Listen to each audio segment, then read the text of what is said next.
Kembali di Breaking News Kompas TV, Saudara, masih kita akan update bagaimana pencarian dan juga evakuasi dari serpihan pesawat ATR 42500 yang ditemukan di Gunung Bulu Saraung, Sulawesi Selatan, di mana dari visual yang Anda saksikan di layar kaca ini adalah bagaimana tim SAR gabungan menemukan dan juga mengidentifikasi serpihan-serpihan pesawat yang ada di puncak Gunung Bulu Saraung.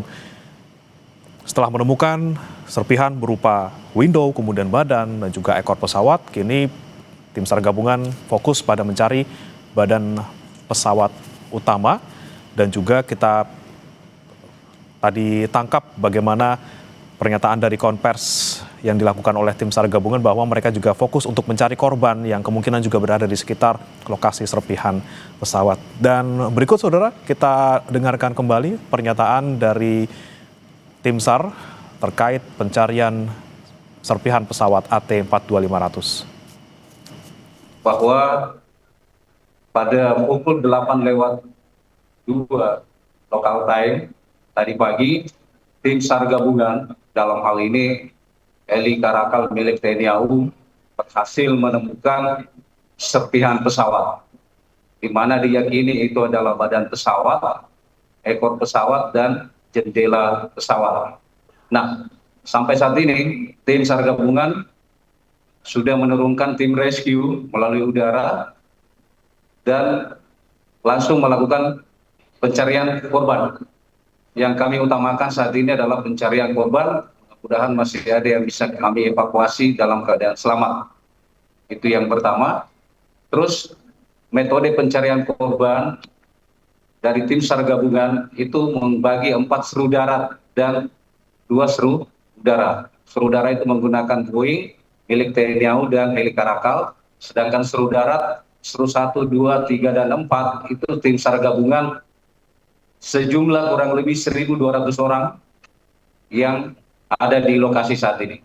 Kami dari Basarnas sebagai SNC itu membagi 4 seru dan membagi 4 titik pencarian melalui SAR atau penyapuan lewat darat, sehingga tidak ada korban yang terlewatkan dengan penyapuan SAR tersebut, sesuai dengan pengalaman kami di operasi-operasi pesawat di tempat yang lain.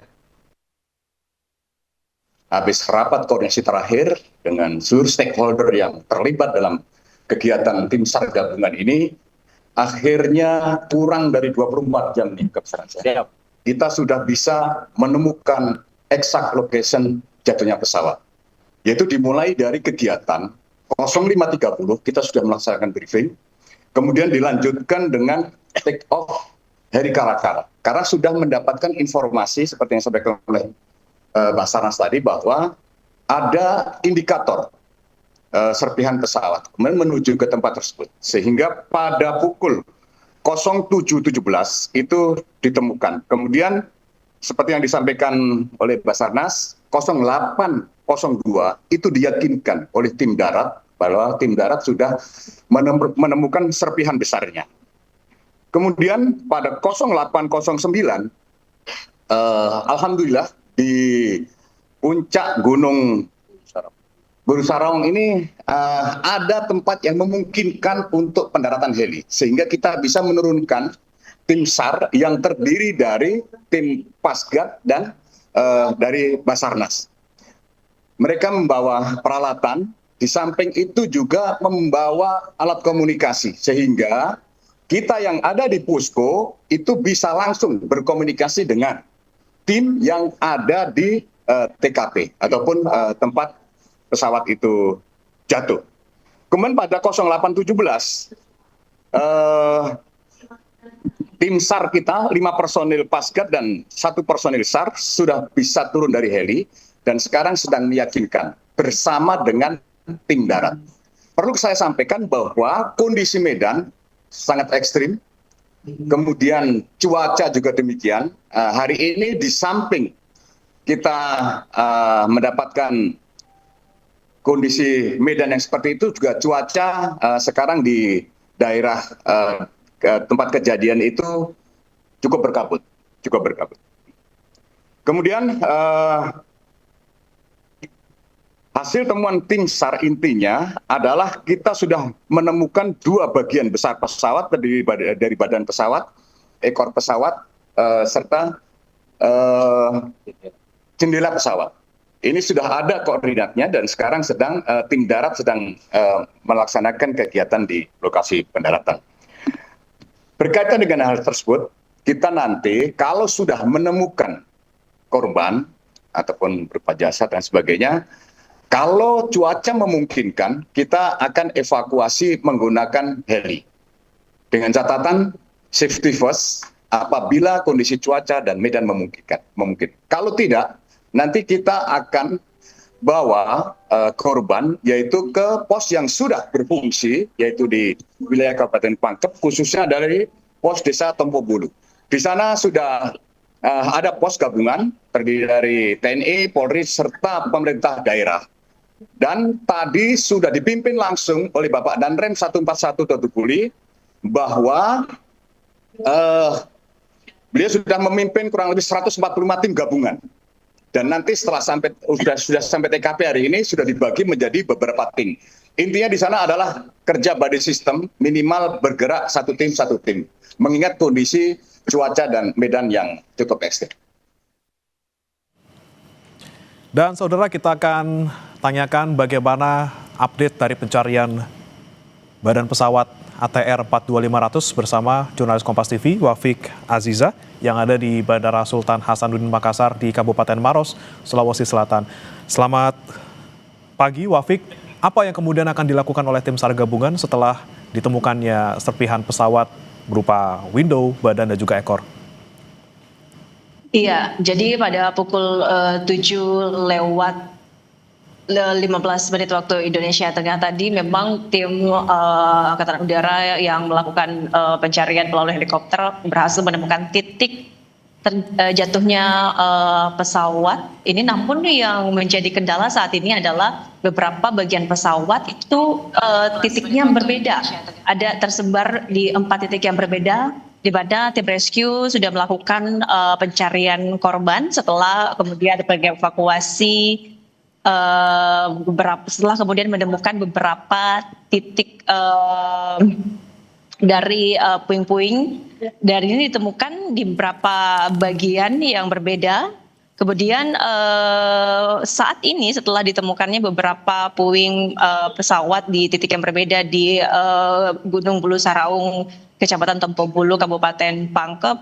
Kemudian ada 1.200 orang tim SAR yang saat ini bersiaga yang akan kemudian fokus untuk melakukan pencarian terhadap korban. Jadi sebelumnya ada 6 metode sur yang dilakukan, 4 untuk sur darat dan 2 sur udara. Namun karena kondisi cuaca tadi pagi yang tidak memungkinkan untuk segera dilakukan evakuasi dan juga pencarian korban, jadi pada siang hari ini tim SAR kemudian akan fokus dulu untuk menyusuri jalur darat untuk mencari korban. Ada yang menjadi tantangan tentunya dalam proses evakuasi korban pada siang ini, di mana kedalaman bukit ditemukannya beberapa titik puing-puing pesawat ini sekitar 200 meter kedalaman, dan bukit yang terjal ini kemudian menjadi kendala utama dalam proses evakuasi dan juga pencarian korban pada siang hari ini.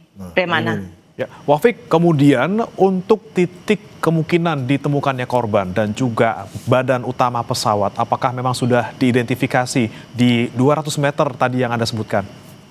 Baik, ada dugaan dari pihak Basarnas bahwa pesawat yang kemudian ditemukan di Bulu Saraung ini menabrak gunung, menabrak lereng hingga kemudian terpisah jadi beberapa bagian. Ini kemudian yang menjadi fokus utama dari tim Basarnas untuk menyisir titik-titik ditemukannya banyak puing-puing dari proses evakuasi yang dilakukan pada pagi tadi. Sementara itu terkait dengan bagaimana kemudian ketika korban nantinya ditemukan, nantinya akan langsung dirujuk ke Rumah Sakit Bayangkara di Kota Makassar untuk uji antemortem, di mana personil dari RS Bayangkara juga sebelumnya sudah dikirim ke lokasi pencarian untuk bersama dengan tim SAR untuk bisa melakukan evakuasi dalam proses pencarian korban. Terkait dengan data untuk uji antemortem dalam pencarian korban ini, sudah ada satu data di RS Bayangkara, ada satu adik kandung dari co-pilot M. Hairul Gunawan, kemudian juga ada di Jawa Barat yang di mana tim dari Polri sudah melakukan jemput bola untuk videokes antemortem pada hari ini. Baik, sudah ada data antemortem dari satu keluarga, salah satu penumpang dari pesawat ATR 42500. Kemudian saat ini difokuskan di 4 titik pencarian. Terima kasih Wafiq Azizah melaporkan langsung dari Bandara Sultan Hasanuddin Makassar di Kabupaten Maros, Sulawesi Selatan. Selamat bertugas kembali. Kita masih akan update saudara bagaimana pencarian pesawat ATR 42500 usai jeda berikut. Masih bersama kami di Breaking News Kompas TV, saudara, dan juga masih di studio Marsma TNI Purnawirawan Agung Sasongkojati, pengamat keamanan dan keselamatan penerbangan. Kita bahas kembali, Pak Agung. Tadi tim SAR gabungan fokus pada 4 titik pencarian. Ada 6 metode susur yang dilakukan untuk bisa menemukan baik korban maupun juga badan utama pesawat. Apa yang kemudian harus dilakukan mereka untuk bisa membuat pencarian ini lebih efektif, juga lebih cepat gitu, Pak? Di era sekarang ini tetap bagaimanapun juga itu adalah helikopter yang paling efektif untuk melihat dan menemukan. Kita mengantarkan orang ataupun membawa apapun yang harus dibawa. Namun masalahnya ada cuaca. Nah, cuaca ini yang menjadi hambatan. Kalaupun tidak cuaca juga mungkin waktu terbangnya atau lama terbangnya.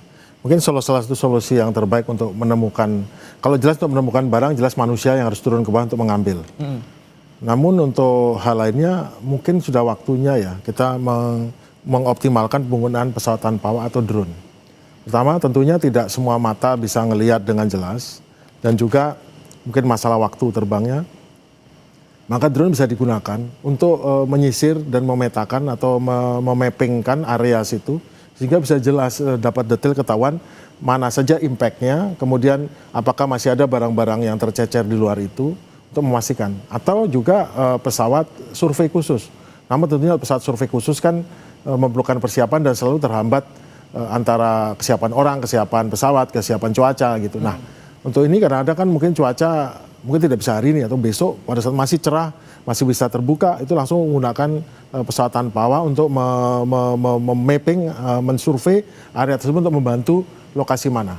Nah, sedangkan untuk kecepatan ini tentunya ini harus dirotasi ya, tidak bisa orang yang sudah 2 hari 3 hari di sana harus dirotasi dengan. Nah, rotasi yang cepat ini tentu harus membutuhkan sistem personil. Jadi personil tambahan dibawa ke base camp dan segera dirotasi. Jadi kalau tidak bisa selesai dalam waktu sehari 2 hari 3 hari tapi seminggu, ya tentu dalam waktu mungkin 2 hari 3 hari harus dirotasi orang-orang yang nyari ini.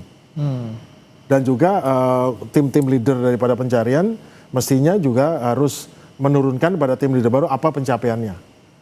Nah tentu kan sini sudah tim KNKT sudah harus masuk ya, karena bagaimanapun juga pencari dan tim untuk penyelidikan sudah harus masuk untuk memetakan, mendokumentasikan apa saja ditemukan. Dari situ bisa disusun kronologis atau disusun bagaimana duduk perkaranya ataupun situasi kejadian bisa direkonstruksi ulang. Dan mungkin bisa ditiru di simulator untuk mengetahui apa yang terjadi. Digabung dengan data yang didapat dengan flight recorder dan black box. Oke, tentunya tidak hanya tadi proses pencarian, tapi juga KNKT juga harus turun untuk bisa dari awal gitu ya mendeteksi apa yang kemudian menjadi penyebab pesawat ini. Lagi-lagi penggunaan teknologi seperti drone juga bisa membantu untuk bisa menemukan pesawat ini lebih cepat. Kita harapkan semoga Pak Agung pencarian hari ini membuahkan hasil yang signifikan dan kita juga bisa mengetahui bagaimana pesawat ini bisa jatuh dan juga menemukan korban dengan cepat. Terima kasih Pak Agung Sasongkojati, pengamat keamanan dan juga keselamatan penerbangan sudah bergabung bersama kami di Breaking News. Selamat pagi. Terima kasih. Saya ikut berduka cita atas kejadian ini. Baik, kita harapkan yang terbaik untuk semuanya.